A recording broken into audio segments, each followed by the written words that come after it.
Hello' বন্ধু বান্ধৱীসকল, আজি মই এই তৰমুজ এটা লৈ আহিছোঁ চাবোন বনাম বুলি, গা ধোৱা চাবোন। ছোৱালীকেইজনী মানে বহুত ধুনীয়া ধুনীয়াকৈ চাবোন বনাই দেখুৱাই থাকে, মই শিকিছোঁ লাহে লাহে। আজি মই বনাম বুলি ভাবিছোঁ এই তৰমুজৰ পৰা। চাব শেষলৈকে কেনেকৈ বনাম চাবোন। এতিয়া ফালি এইটো পিচি ল'ম, পিচি বনাম, চাই থাকিব। এই দাখন লৈ আহিছোঁ, এইখনে এতিয়া এই তৰমুজটো ফালি লওঁ দুফালকৈ।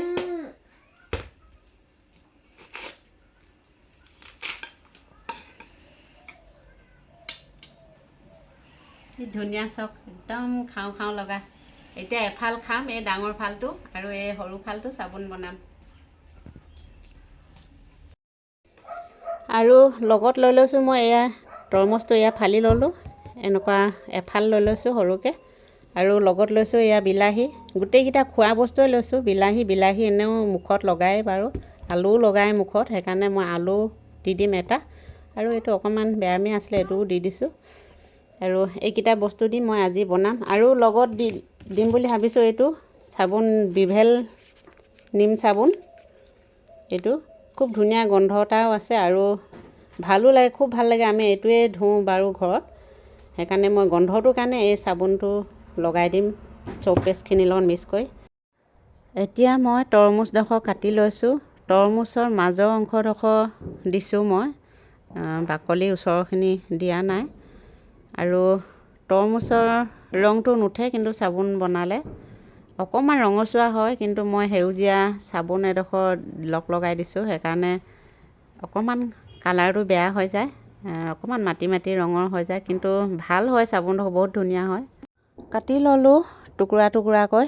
এয়া এতিয়া মিক্সিত ধুনীয়াকৈ পিচি লওঁ, আৰু এইফালে আলু বিলাহীখিনিও পিচি লওঁ। এয়া পিচি ল'লোঁ ধুনীয়াকৈ, পিচি লোৱা দেখুৱাই নাথাকিলোঁ আৰু এইফালে এয়া আলু বিলাহীখিনিও পিচি ল'লোঁ লগতে, একদম মিহিকৈ। এতিয়া মই বগা কাপোৰ এখন পাৰি চাকি লৈছোঁ ধুনীয়াকৈ, নাচাকিলেও হৈ যায়, কিন্তু মই চাকি লৈছোঁ। এয়া চাকি লোৱাৰ পাছত ইমানখিনি ওলালে।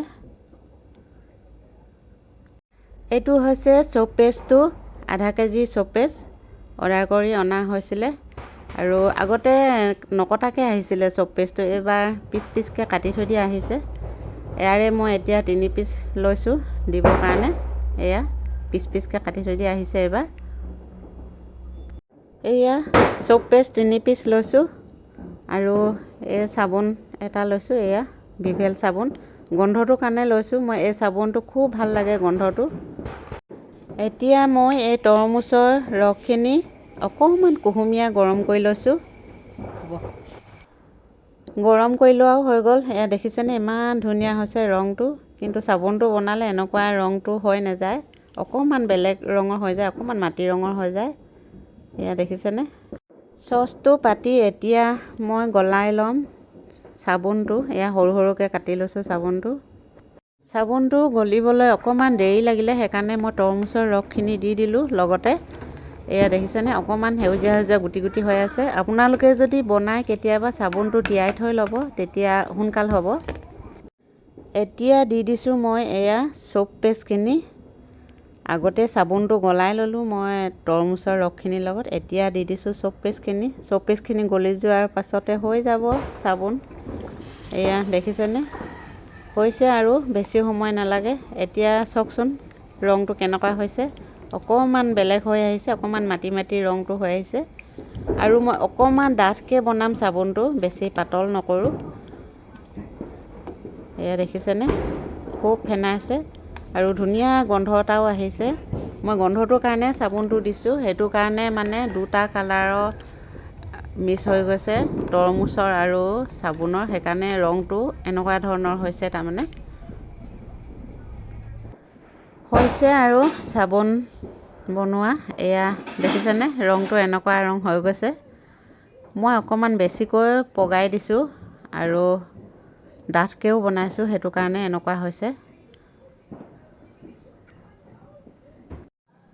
তৰমুজৰ পৰা বনোৱা চাবোন হৈ গ'ল।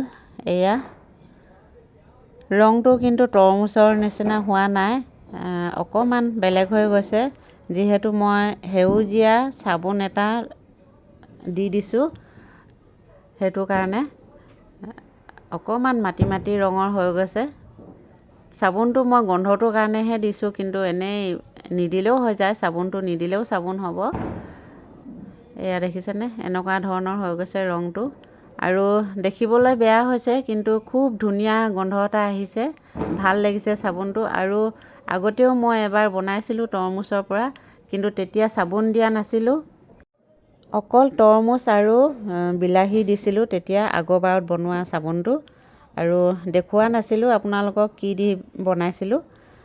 মই তৰমুজৰ পৰাই বনাইছিলোঁ। এইবাৰ কৈ দিছোঁ, মই মানে প্ৰথমবাৰ বনাইছিলোঁ, সেইকাৰণে বেয়া হ'ব বুলি কোৱা নাছিলোঁ। ভাল হ'ল কাৰণে তেতিয়া অকণমান দেখুৱাই দিলোঁ। এতিয়া ভালদৰে জানিলোঁ, সেইকাৰণে দেখুৱাই দিছোঁ আপোনালোককো। এয়া দেখিছেনে, এনেকুৱা ধৰণৰ হৈ গ'ল চাবোনটো, অকণমান মাটি ৰঙৰ হৈ গৈছে। দিনত বনালোঁ চাবোনটো, ৰাতিলৈ এয়া 7টামান বজাত এতিয়া দেখুৱাই দিছোঁ। টান হোৱাৰ পিছত এনেকুৱা ধৰণৰ হৈ গ'ল। ফেনখিনি মানে মই পেলাই নিদিলোঁ, এনেকৈ থৈ দিলোঁ, যিহেতু ঘৰতহে ল'ম আৰু চাবোনটো ঘৰতহে লগাম, সেইটো কাৰণে ফেনখিনি মই আঁতৰাই নিদিলোঁ, এনেকৈ থৈ দিলোঁ। এয়া দেখিছেনে, এনেকুৱা ধৰণৰ হৈ গ'ল। এতিয়া মই উলিয়াই দিছোঁ এটা এটাকৈ। খুব ধুনীয়া হৈছে চাবোনটো, খুব ধুনীয়া গোন্ধ এটাও আহিছে, ভাল লাগিছে। গোটেইকেইটা উলিয়াই দেখুৱাই দিছোঁ। নিজে কিবা এটা বনাই দেখুৱাব পাৰিলে খুব ভাল লাগে, নহয় জানো বন্ধু বান্ধৱীসকল। সেইকাৰণে আপোনালোককো দেখুৱাই দিলোঁ। আৰু বন্ধু বান্ধৱীসকল, তৰমুজ আৰু আলু বিলাহীৰ পৰা মই চাবোন বনালোঁ। কেনেকুৱা লাগিলে, ভাল হৈছেনে বেয়া হৈছে ক'ব, জনাব কমেণ্ট কৰি। ভাল লাগিলে লাইক কৰিব, কমেণ্ট কৰিব, শ্বেয়াৰ কৰিব, ছাবস্ক্ৰাইব কৰিব। আজিলৈ ইমানতে থৈছোঁ।